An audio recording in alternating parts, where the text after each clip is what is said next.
Hi, it is Chloe again, and really quickly I'm going to try to make this short because I know I'm terrible at doing that, but this is another weekly video as expected, and it's going to be about Tim's fourth week of BMT.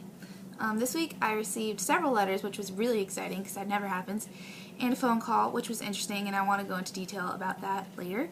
But first things first, week 4, what the heck were they doing? If you read like the book I have and online and basically all the other resources, it'll tell you week 4 they get haircuts, they get issued their dress blues, which I'm super pumped about. They get the little name tags that go on their ABUs, their battle uniforms, so cool. Haircuts, obstacle course. They do the obstacle course this week, which Tim kept writing about in his letters. Oh, obstacle course, obstacle course. So I don't know if that's like fun or if it's kind of like a challenge and exciting. I don't know. But he kept writing about it, how it was going to occur. Anyways, and everywhere I've read, the gas chambers are supposed to be this week. Kind of including the actual military BMT website. There is one. You should go check it out.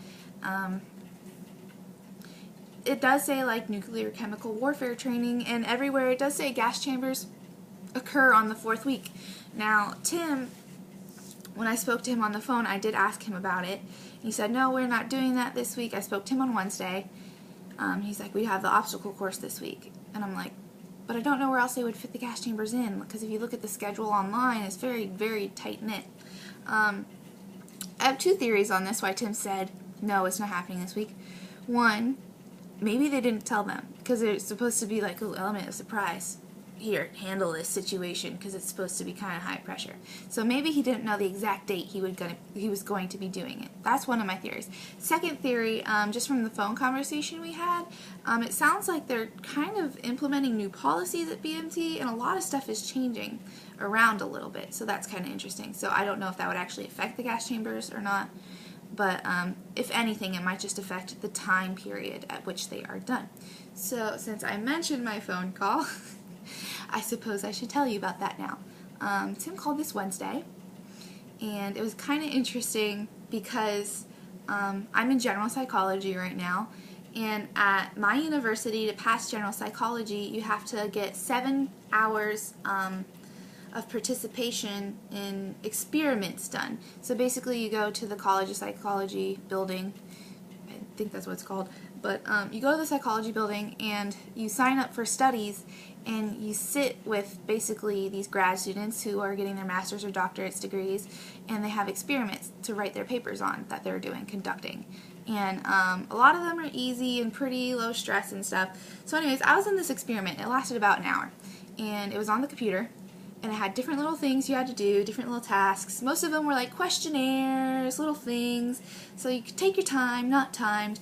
And then of course, like at the very end, there's like this 20-minute section, okay? And I had to remember letters and do math problems at the same time. So basically, I would do a math problem, hit if it was, and then it would flash the answer on the screen after a couple seconds, and then I'd had to hit if that answer was true or false, and then after it showed me the answer, it showed me a letter. And then the answer would disappear, and there would be another math problem. So after you did a couple math problems, there'd be this big grid that popped up, and you'd have to fill in as many letters as you remembered. So it was really stressful. So I'm like, oh, this sucks. So anyways, so I'm sitting there doing this crazy thing with letters and math and timers, and all of a sudden my phone rings, and I'm just like, why? Why in this moment does it have to be my phone? So I like turn around and I'm talking to the little chick who's like running it. I'm like, is there any way I can take this phone call? It's really important. Blah. And she's like, I mean, you can, but I can't stop the experiment, blah, blah, blah. So I answer the phone. It was probably about a 5-minute phone call. And I was like, babe, can you please try to call your mom first and see if she can talk to you right now? Because I'm really busy, but I really want to talk to you. He's like, no, I already did that. I have like 5 minutes left, blah, blah, blah. And so, like, I'm trying to do this stuff, but trying to talk to Tim because I don't know when he's going to call again. Last time he talked to me, it was literally only for 60 seconds. So this phone call was obviously important to me.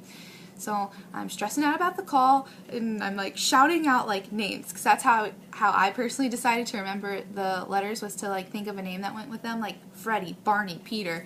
So I'm like shouting out names. I'm like, Tim, remember Barney? And he's like, what are you talking about? And I'm like, I'm in the middle of a psychology experiment, and this is bad timing. And so like towards the last 2 minutes of our phone conversation, he was like, well, I have to go soon. You sound like you're stressed and this is a bad time. Do you want me to just let you go? And I was just like, no, never. And luckily, I'm really glad he didn't, because then finally the section ended and I sprinted out of the little room and I was actually able to talk to him. So that's when I asked him about if he was going to be doing the gas chambers or not, and he said no. But the other thing he mentioned in his phone call, he's like, well, I'm glad I was able to speak to you today because they're enlisting this new policy and I can only call every 2 weeks now. And I was like, what? And he was like, yes, so this means you will not be hearing from me again till week 7, which makes sense because, okay, week 4 he called. Obviously week 5 he couldn't call. Week 6 would be the week he called, but week 6 they're out in the fields like 24/7 doing Beast Week. You don't hear from anybody week 6. So now, week 7. That puts me like probably over 2 weeks away from now. Around April 21st is when I'll first be hoping to hear from him again. But yeah, so there's this new policy that may or may not be being implemented. I've asked around my little buddies on the internet who've had boyfriends in BMT. They said they've also heard about it. On the Facebook page for BMT also exists. I asked a question about it and some mom said, yeah, my son just graduated and he said that they would be implementing this policy. And then another mom posted and she's like, you only get a call during week 1, 4, and 7 now. And I was like, ooh.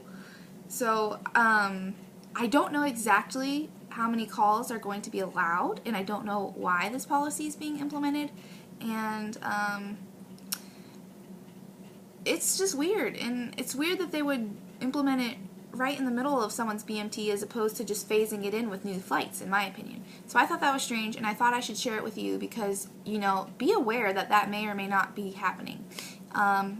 Also, in Tim's letters, he wrote, hey, so the word around here is that they may be shortening BMT to 6.5 weeks, which, like, I feel like I kind of knew about before because I read somewhere on the internet about it. And before Tim left for BMT, I was like, oh my gosh, is this really going to be 6.5 weeks? Does that mean your graduation date's going to change? If your graduation date changes, I'm not going to be able to come. And of course, I'm like already freaking out about graduation before he leaves.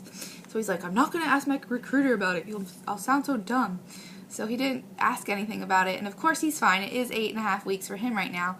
But he did say they may be changing it to 6.5 weeks now. So just something to keep mindful of. Other than that, I got about 4 letters this week from Monday to today, which is Saturday, which is really surprising. But today I did get a letter from April 1st, which was Monday. So most of my letters were the end of week 3. He said he had a lot of downtime, which doesn't surprise me because if you look at the list of stuff they have to do on week 3, that week looks relatively relaxed in comparison to other ones. But I'm not going to expect him to keep sending me that many letters, but it's been a really exciting week in that regard, minus the phone call, because the phone call I about threw a temper, like I literally came back and was crying because I was like, my phone call was ruined, I only had 2 normal minutes, and it could have been 5, and it was dramatic and bad, but I'm cool now, it happened, and I was just, you know, thankful to hear I love you, and hear his voice, that's good, that's important. So, you know, that's basically what happened in my week. I hope your week went well as well.